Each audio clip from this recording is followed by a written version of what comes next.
দর্শক, আমরা দেখছিলাম বাংলাদেশ দল নিয়ে আসলে অনেক শঙ্কা, যেহেতু আসলে অফ ফর্মে আছে সব ক্রিকেটাররা। তারপরে শুরু হয়ে গেছে টাইগারদের বিশ্বকাপ যাত্রা। গত রাতেই তারা টেক্সাসের উদ্দেশ্যে রওনা হয়েছে। এই বাংলাদেশকে নিয়ে আসলে কতটা স্বপ্ন দেখা যায় সে নিয়েই আমরা আলোচনা করতে চাই। আমাদের সাথে এই মুহূর্তে যুক্ত হচ্ছেন সিনিয়র ক্রীড়া সাংবাদিক আজাদ মজুমদার। শুভ সকাল, স্বাগত একাত্তরের খেলা যোগে। যেটা আসলে আমরা দেখছি বা সাম্প্রতিক পারফরমেন্স বাংলাদেশের, আসলে খুব বেশি স্বপ্ন কেউ দেখতে চায় না। বা শান্ত থেকে হাতুড়ে সিং এর সবার কথাই যদি বলি, প্রত্যেকেই বলেছেন আসলে বড় স্বপ্ন দেখা যাবে না, ছোট ছোট করে এগোতে হবে। সবকিছু মিলে এই দলটাকে নিয়ে আপনি কি স্বপ্ন দেখেন? ওয়ালটন ফ্রিজ কিনে অনেকের মতো আপনিও হয়ে যেতে পারেন মিলেনিয়াল। সেরা পণ্যের সেরা অফার।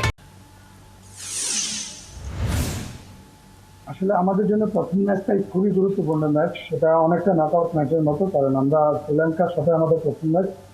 এই ম্যাচটা যদি বাংলাদেশ জিততে পারে তাহলে এই টুর্নামেন্টে আমি মনে করি বাংলাদেশের এর ভালো সম্ভাবনা আছে। কারণ আমাদের এরপরে সাউথ আফ্রিকা, নেপাল এবং নেদারল্যান্ডসের সাথে খেলতে হবে। সাউথ আফ্রিকার ম্যাচটা নিয়ে খুব বেশি আশা কেউ করছেন না, কারণ এই ম্যাচে তাদের যা শক্তি তত বাংলাদেশের তাদের সাথে স্বাভাবিক ফর্মে থেকে আসলে ম্যাচ জেতা সম্ভব না। অতি অসাধারণ কিছু হলে বা সাউথ আফ্রিকার যদি দিনটা খুব খারাপ যায় তাহলে হয়তো বা কিছু সম্ভব। কিন্তু শ্রীলঙ্কার সাথে আমরা প্রায় সমশক্তির দল। এর আগে কয়েকদিন আগে আমরা নিজেদের মাঠে একটা সিরিজ খেলেছি, সেখানে আমরা খুব সামান্য ব্যবধানে হেরেছি, কিন্তু প্রত্যেকটা ম্যাচে আসলে বেশ ভালো লড়াই হয়েছে। তো শ্রীলঙ্কার সাথে যদি আমরা প্রথম ম্যাচটা জিততে পারি তাহলে আমরা আশা করতে পারি যে নেপাল এবং নেদারল্যান্ডস এই দুটো ম্যাচের সাথে বাংলাদেশের যা শক্তি এবং যা সাথে বাংলাদেশের জেতা উচিত। এবং সেক্ষেত্রে আমি মনে করি যে তিনটা ম্যাচ জিতে আমাদের পরবর্তী রাউন্ডে যাওয়ার বেশ ভালো সুযোগ আছে। তবে সেক্ষেত্রে আমাদেরকে প্রথম যেটা কাজটা করতে হবে সেটা হচ্ছে প্রথম ম্যাচেই শ্রীলঙ্কার সাথে খুব ভালোভাবে জিততে হবে, এবং তাহলে আমাদের কাজটা অনেক দূরে এগিয়ে যাবে। নিশ্চয়ই।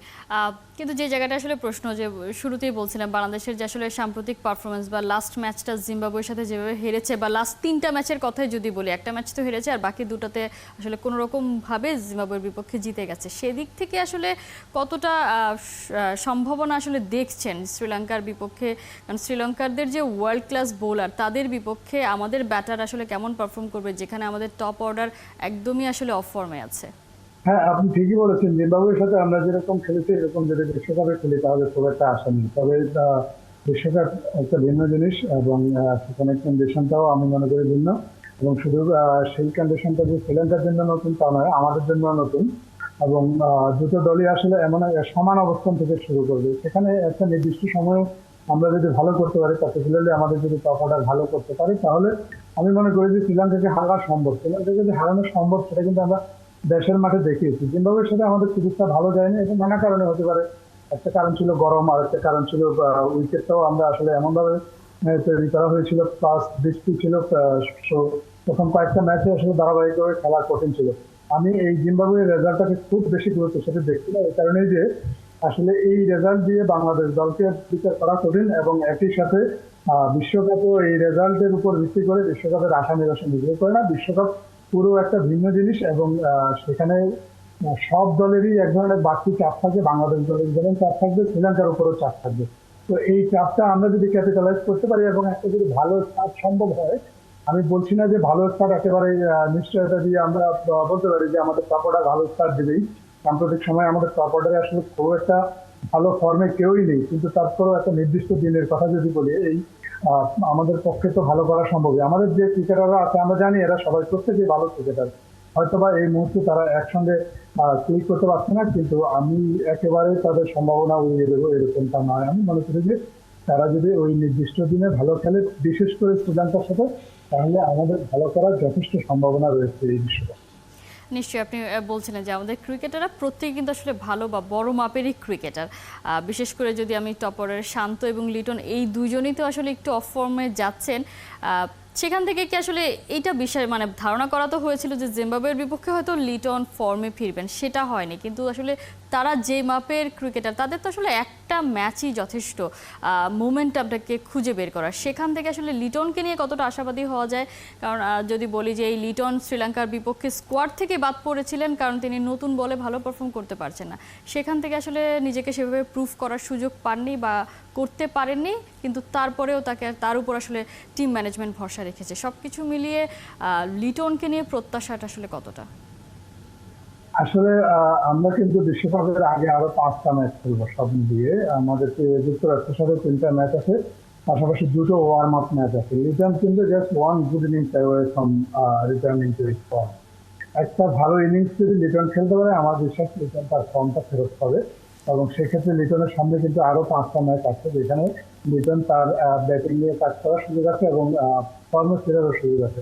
আর লিটন যদি ফর্মে ফিরে এসে ভালো কোনো সংবাদ আসলে বাংলাদেশ দলের জন্য হতে পারে না, কারণ আমরা সবাই জানি লিটনের ব্যাটসম্যান হিসেবে লিটনের ক্লাসটা। আনফর্চুনেটলি লিটন এই মুহূর্তে ক্লিক করতে পারছে না।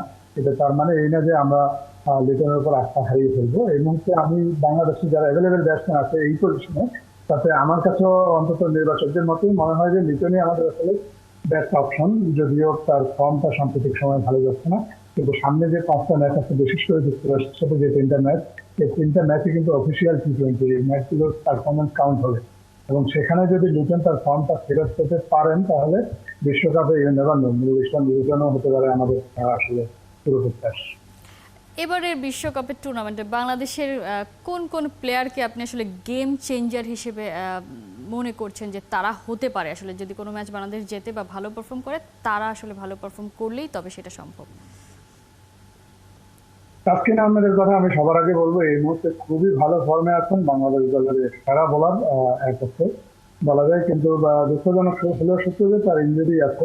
এখন ইঞ্জুরি থেকে যদি তিনি ফিরে আসতে পারেন এবং নিজের স্বাভাবিক খেলা খেলতে পারেন, তাসকিন আহমেদ এই মুহূর্তে বেশ ভালো করার সুযোগ আছে। পাশাপাশি মুস্তাফিজ এবং সাকিবের কথাও তো বলতে হয়।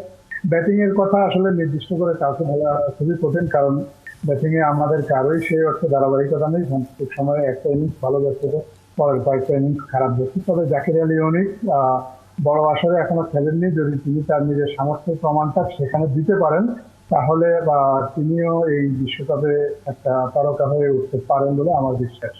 নিশ্চয়ই, আলটিমেটলি আসলে বোলারদেরকে সেই পারফরমেন্সটা দিতে হবে, কারণ আমরা দেখেছি দেশের বাইরে বা বড় টুর্নামেন্টগুলোতে বোলাররাই আমাদেরকে আসলে ম্যাচ জিতিয়েছে।